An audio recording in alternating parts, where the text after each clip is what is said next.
घड़ी दियरी में तेल दिया बहारना सातो बहिना के आरती उतारना घड़ी दियरी में तेल दिया बहारना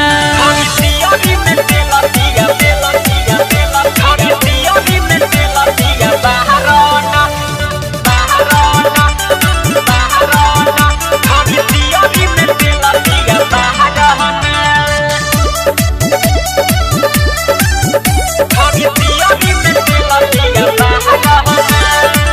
सप्तमी के दिन बावे खुलिया जब पट हो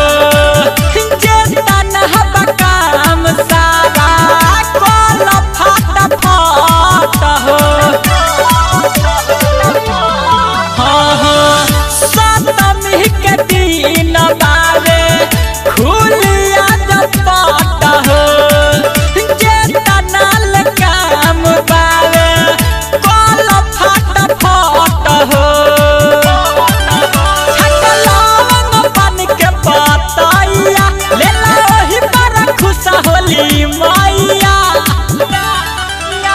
जे नहीं खे ओहु के पुकारना ढारी दियोरी में तेल दिया बारना जे नहीं खे ओहु के पुकारना ढारी दियोरी में तेल दिया बारना दियोरी में तेल दिया ढारी दियोरी में तेल दिया ललचा रिकॉर्डिंग स्टूडियो गोपालगंज ढारी दियोरी में तेल दिया बारना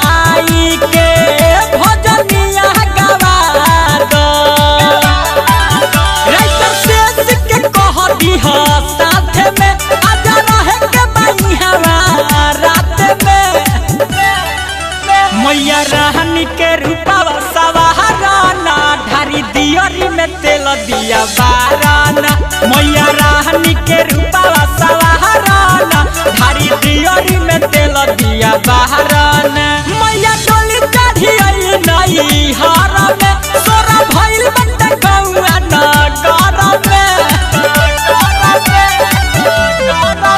मैया डोली चढ़ी आई नई हर में सोरा भइल बटे गौआ नगर में सातो बहिना के आरती उतारना घड़ी दियोरी में तेल दिया बहारना सातो बहिना के आरती उतारना घड़ी दियोरी में तेल दिया बहारना presented by Ragini Music।